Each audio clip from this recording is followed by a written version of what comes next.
Throughout the playoff, your name was in Dylan Brooks' mouth and Malone's mouth. At what point do you draw the line and feel the need to respond to stuff? And at what point are you just like, I'll let my resume speak for myself? I don't know. It was just a lot of like the talking and like, all right, we get it, y'all won. But, I think, me and Bron had some conversations like, we can't wait. There will be a time. When that time is, I don't know. I don't know if it's now or there will be a time. There will be a time when everybody will get it, for sure.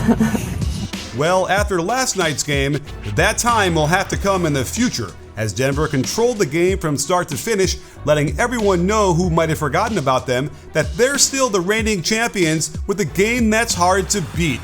It was clear the Nuggets wanted to continue making a statement with highlights that lit up social media on both ends of the floor.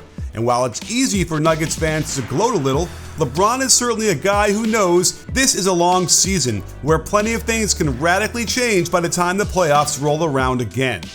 But there was one offensive set in particular that the Nuggets turned to down the stretch as the Lakers made one final push to cut the lead to 7 points deep in the fourth.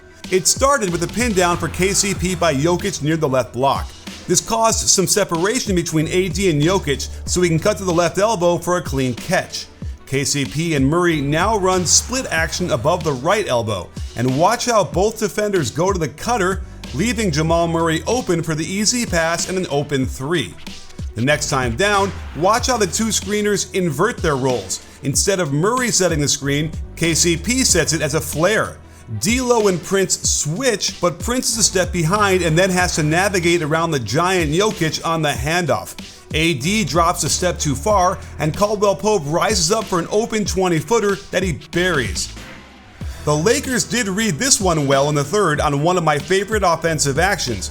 Running MPJ off of Jokic allows the pass to the high post, and the get action finds Murray heading downhill and sucking three players to him.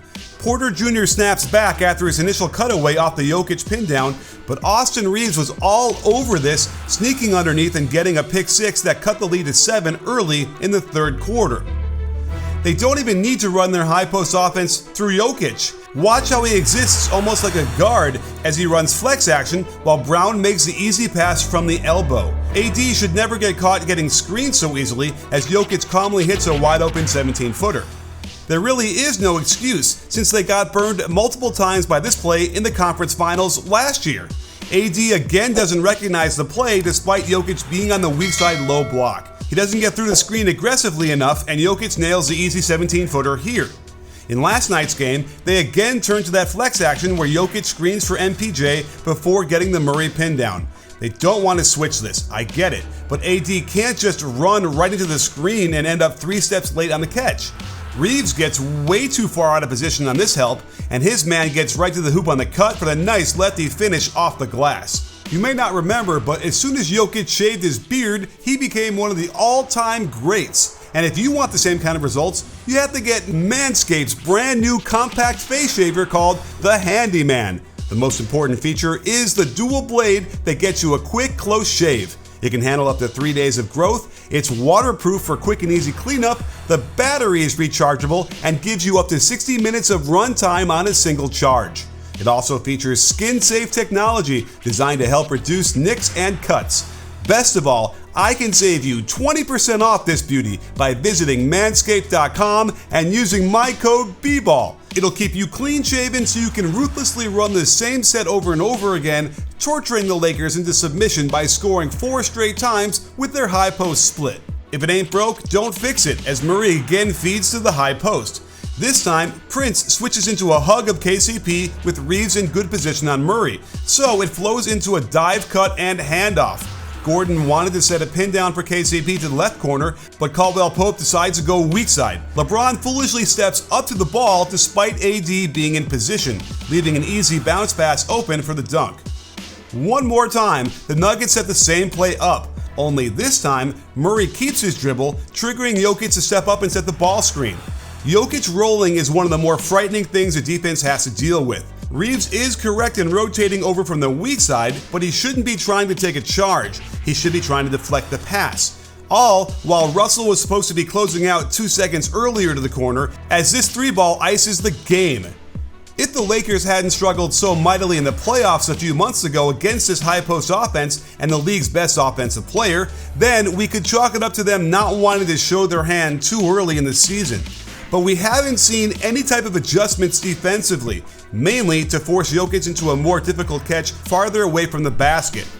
The bigger issue that the Lakers face is Anthony Davis's relative ineffectiveness against the Nuggets. While the first half saw him look very dominant with his scoring, he still had a negative plus-minus, the team was down 9 at the half, and faced deficits up to 16 points in the second quarter. His complete disappearance in the second half drives home the point further, and it's worth looking at some clips to figure out why he didn't score a single point in the third and fourth quarters, while his counterpart put up 10 points and 9 assists. He started out looking aggressive to attack the slower-footed Jokic off the dribble, but he tries to gather and jump at the same time while dealing with a slight bump. Instead of a jump hook, he tries to finger roll it in and he can't get it to fall. While Jokic might not be the best defender at his position, his subtle tricks down low make him extremely effective. Watch how he appears to let AD go to the hoop, but his left arm actually pushes Davis off balance where he winds up in the stands.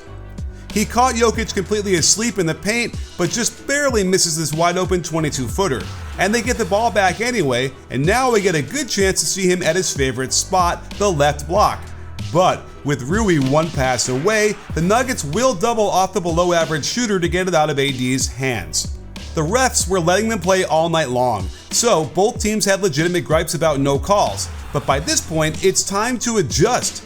AD leans his shoulder into Jokic, who uses his right arm to direct him towards the baseline a little, all while KCP is reaching in and swiping at the ball. AD doesn't get the assist here, but he directly caused this tip-in. The struggle to get him the ball as the roller is real when LeBron isn't on the floor. Prince's behind-the-back pass at AD's feet was too hard to handle, and they get absolutely nothing out of a possession that had a lot of promise after Davis screened the ball. The Nuggets won't switch this slice screen, so AD won't get a mismatch on that left block. And while Vincent was above average in last year's playoffs, he's below average for his career from three-point land, and teams will double off him and make him prove it. On this roll, LeBron could get the pass to him, but Vincent isn't big enough to find a seam in between the big bodies, so he throws it away. Davis tries the fake handoff to attack Gordon, not a bad idea, but it won't work if his teammate is cut to the spot he's driving to.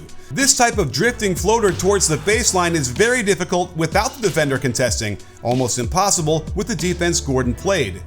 Running a dribble handoff between AD and LeBron is a great idea. However, because LeBron is not a shooter, the defense can blow it up by going underneath and daring him to shoot it. And because there won't be a switch, there's no opportunity for AD to post up a mismatch. D'Lo is a pretty good passer, but he misses the opportunity to thread the needle on a pocket pass to AD here, and then again here, getting in too deep and turning it over. Reeves also does the same thing after the ball screen. There's an opportunity to get AD the ball on a solid bounce pass, but Jokic is a big obstacle and he ends up throwing it away instead of finding AD. And when you factor in AD's inability to guard Jokic effectively one-on-one, and the Lakers' unwillingness to double down low in these situations, it just feels like Mike Malone has the Lakers' number. Look at AD's advanced on-off from last night. It's not acceptable for a top 10 player to have such a negative impact on the game, especially in comparison to LeBron's numbers. And this directly mirrors his inability to impact the conference finals last year as well. The Lakers need Davis to live up to his reputation when they play the Nuggets if they have any hope to get by them. And on the Nuggets side, with a veteran team executing at such a high level on day one, I think it's clear to me what the answer is to this question that the crowd is chanting.